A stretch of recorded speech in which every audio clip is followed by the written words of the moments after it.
Ang Maynila ay dating kilala bilang isa sa mga pinakamagagandang lungsod sa Asya dahil sa mayaman at makulay nitong arkitektura na pinaghalong impluwensya ng mga Kastila, Amerikano at lokal na sining ng mga Pinoy. Sa kasamaang palad, ang mabilis na modernisasyon, urbanisasyon, kawalan ng sapat na batas sa pagpapanatili ng pamana at ang matinding pinsala noong ikalawang digmaang pandaigdig ay unti-unting nagpura sa mga pisikal na ebidensya ng ating marangyang kasaysayan. Maraming mga struktura na itinuturing ng obra maestra ng mga pambansang alagad ng sining at mga dayuhang arkitekto ang tuluyan ng ginuho ng mga dambuhalang makinarya upang magbigidaan sa mga komersyal na kondominium at shopping mall. Ang Crystal Arcade na matatagpuan noon sa makasaysayang kalye ng Escolta sa Binondo ay sikat na sikat bilang ang kauna-unahang modernong shopping mall sa Pilipinas na nagtataglay ng air conditioning system sa loob ng buong edipsyo. Idinsenyo ito ng tanyag na arkitekto na si Andres Luna de San Pedro, ang anak ng kilalang pintor na si Juan Luna at opisyal na binuksan sa publiko noong taong 1932 kung saan ito'y agad na naging sentro ng elitistang pamumuhay at komersyo sa bansa. Ang arkitektura ng gusali isang kahangahangang halimbawa ng stilong Art Deco na gumagamit ng malalawak na salamin, mga kristal na palamuti at mga pasilyong gawa sa mamahaling materyales na nagbibigay ng pakiramdam ng karangyaan sa bawat panauhin. Nagsilbi rin itong tahanan para sa Manila Stock Exchange at iba't ibang mamahaling tindahan na nagbebenta ng mga imported na kagamitan mula sa Europa at Amerika noong panahon ng bagong digmaan. Noong sumiklab ang labanan sa Maynila noong taong 1945, ang kahangahangang gusaling ito ay matinding napinsala ng mga pambobomba at sunog na tuluyang sumira sa kanyang magandang struktura at nag-iwan na lamang ng mga guho dahil sa tindi ng pagkawasa at sa kawalan ng pondo ng pamahalaan para sa malawakang rekonstruksyon. Matapos ang digmaan, ang natitirang bahagi nito ay tuluyan ng giniba upang magbigay daan sa mga bagong komersyal na gusali sa Escolta. Ang Manila High Alay Building na matatagpuan sa kahabaan ng Taft Avenue sa Ermita, Maynila ay tinuturing noon ng mga eksperto bilang isa sa mga pinakamagagandang halimbawa ng arkitekturang streamline modern na isang sangay ng Art Deco sa buong rehiyon ng Asya. Idinsenyo ng mga Amerikanong arkitekto na sina Welton Becket at Walter Werdeman. Ang sikat na gusaling ito ay nakumpleto noong 1940 at nagsilbing pangunahing bulwagan para sa sikat na laro ng high alay na dinaluhan ng mga mayayaman, politiko at mga sikat na personalidad sa lipunan. Ang pinakatanyag na bahagi ng struktura ay ang Skyroom na isang air-conditioned na marangyang lounge at restaurant kung saan ang mga tao ay maaaring kumain, sumayaw at manood ng laro sa pamamagitan ng malalaking salamin. Kamangha-mangha na ang gusaling ito ay nakaligtas sa matinding pagbobomba noong ikalawang digmaang pandaigdig kung saan ito ay ginamit pa bilang pansamantalang ospital ng US Navy at naging punong himpilan ng mga Hapones. Sa kabila ng makasaysayang halaga nito at ng malawakang protesta mula sa mga grupo ng heritage conservation, ang gusali kontrobersyal na giniba noong Hulyo 2000 sa ilalim ng administrasyon ni dating alkalde Dito Atienza upang sana'y pagtayuan ng Manila Hall of Justice na hindi naman natuloy. Ang lumang punong tanggapan ng Manila Electric Railroad and Light Company na mas kilala ngayon bilang Meralco na matatagpuan sa San Marcelino Street sa Maynila ay isa pang natatanging obra maestra na nagpayaman sa kasaysayan ng sining sa bansa.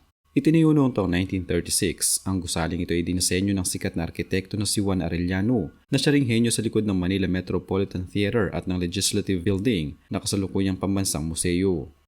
Ang harapan ng gusali nagtatampok ng mga elemento ng Art Deco at pinalamutian ng isang dambuhalang eskultura na tinatawag na Fouris na nilikha ng kilalang Italianong eskultor na si Francesco Riccardo Monti upang sumisimbolo sa lakas at enerhiya. Ang strukturang ito ay naging saksi sa pagunlad ng sistema ng kuryente at transportasyon sa Maynila noong panahon ng Commonwealth at nakaligtas din sa pagkawasak ng lungsod noong panahon ng Liberation. Nang lumipat ang kumpanya sa Meralco sa kanilang mas malaki at modernong pasilidad sa Ortigas Center noong dekada 70, ang lumang gusali sa San Marcelino ay unti-unting napabayaan at nawala ng proteksyon mula sa pamahalaan.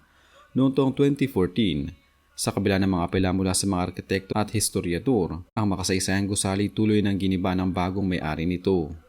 Ang Avenue Theater na matatagpuan sa kahabaan ng sikat na Rizal Avenue o Avenida sa Santa Cruz, Maynila ay isa sa pinakadinagsang sinehan at sentro ng libangan ng mga Pilipino bago at pagkatapos ng ikalawang digmaang pandaigdig. Ang marangyang sinehang ito na may kapasidad na mahigit 1,000 upuan ay dinisenyo ng pambansang alagad ng sining para sa arkitektura na si Juan Nakpil at pinuksan noong 1938 na nagtatampok ng napakagandang estilo, Art Deco na may malaking tore sa harapan.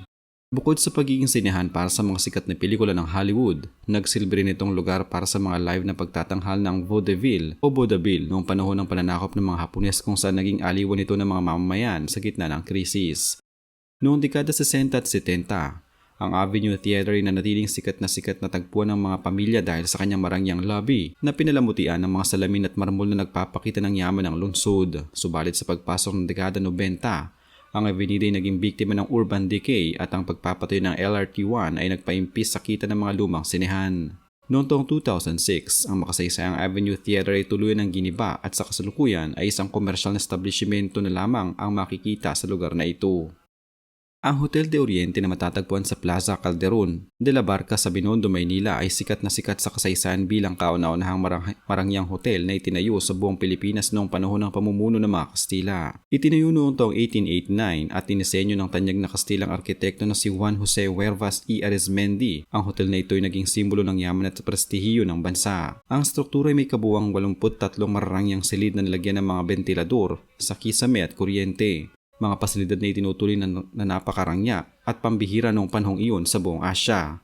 Bukod sa arkitektura nito, ang hotel ay may napakahalagang kontribusyon sa kasaysayan dahil dito nanatili ang ating pambansang bayani na si Dr. Jose Rizal sa silid numero 22 nang siya'y bumalik sa Pilipinas mula sa Hong Kong noong taong 1892 upang itatag ang La Liga Filipina.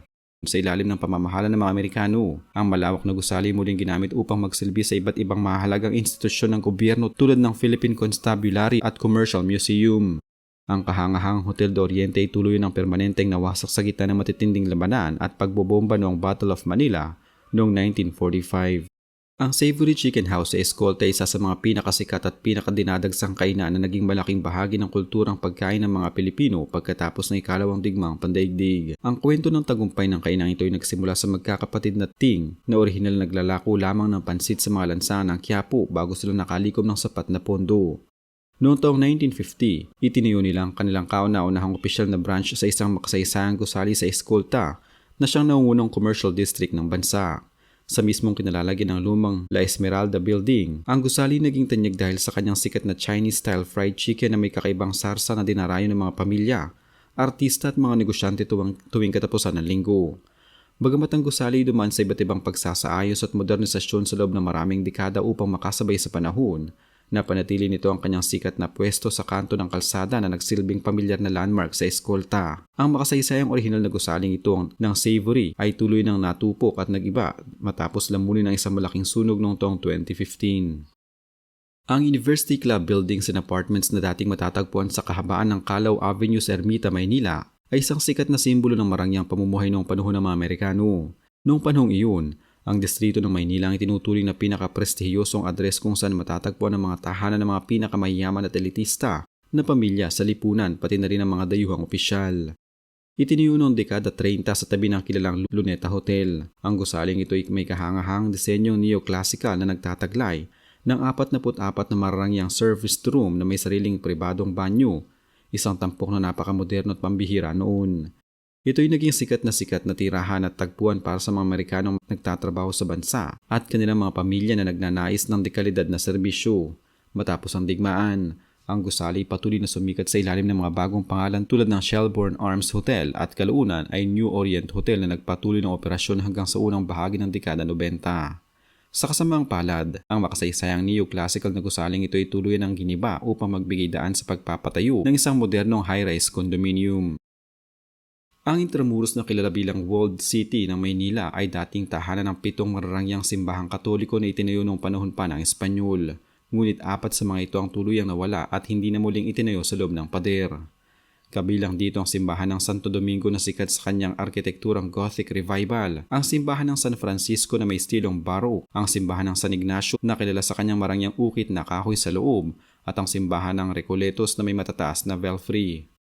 Ang mga simbahang ito ay hindi lamang nagsilbing sentro ng pananampalataya, kundi mga imbakan din ng mga mamahaling sining, relics at mahalagang dokumento ng kasaysayan ng bansa noon. Ang Insular Life Building ay isang napakagandang gusali na dating matatagpuan sa Plaza Cervantes sa Binondo, Maynila, na siyang punong tanggapan ng Insular Life, ang kauna-unahang kumpanya ng insurance sa Pilipinas. Itinayo noong unang bahagi ng 20 siglo, ang gusali nagtataglay ng kahangahang estilo ng arkitektura na pinaghalong neoclassical at art deco na sumasalamin sa kasaganaan ng distrito ng Binondo bilang dating sentro ng komersyo at pananalapi ng bansa. Isa sa mga pinakakilalang tampok ng gusaling ito na naging tanyag na landmark sa buong Maynila ay ang malaking eskultura ng agila na matatagpuan sa pinakaitaas ng struktura na sumisimbolo sa lakas at katatagan ng kumpanya. Nang magpasyang pamuno ng Insular Life na ilipat ang kanilang punong tanggapan sa mas modernong distrito ng Makati noong dekada 60, ang lumang gusali sa Binondo'y nagsimulang mawalan ng kahalagahan at napabayaan. Kalaunan, ang makasaysayang gusaling ito ay tuloy ng giniba upang magbigay daan sa pagtatayo ng mga bagong modernong gusali ng opisina na sumabay sa mabilis na modernisasyon ng lungsod. Ang Manila Grand Opera House ay matatagpuan sa kahabaan ng Doroteo Jose Street sa Santa Cruz, Maynila. Ito ay isang makasaysayang teatro na naging sentro ng kultura at sining ng mga Pilipino bago pa man maitayo ang Cultural Center of the Philippines. Dito'y dinao sa mga pangunahing pagtitipon tulad ng unang sesyon ng Philippine Assembly noong 1907. Kilala rin ito bilang lugar kung saan itinanghal ang mga sikat na zarzuela, opera at vaudeville. Ang entablado nito ay nasaksihan ng talento ng mga tinitingala artista sa loob at labas ng bansa. Noong panahon ng digmaan, naging mahalagang bahagi rin ito ng kasaysayan. Bagamat ito ay sumailalim sa ilang pagsasayos pagkatapos ng digmaan upang maibalik ang dating ningning nito, hindi na nito nakuha ang atensyon ng bagong henerasyon. Sa paglipas ng panahon, kasama ang pagbagsak ng Avenida Rizal bilang pangunahing distrito ng libangan at ang pagpusbong ng mga modernong shopping mall, ang teatro ay tuluyan ng isinara. Ang pagkawala ng mga makasaysayang gusali na ito ay malungkot na paalala ng pag-unlad ng isang lungsod ay madalas na may kaakibat na malaking sakripisyo sa kanyang kultura at kasaysayan. Ang bawat piraso ng semento, ukit na kahayot salamin na nawala sa mga gusaling ito ay kumakatawan sa mga kwento ng mga nakaraang henerasyon na hindi na muling mararanasan ng mga kabataan ngayon.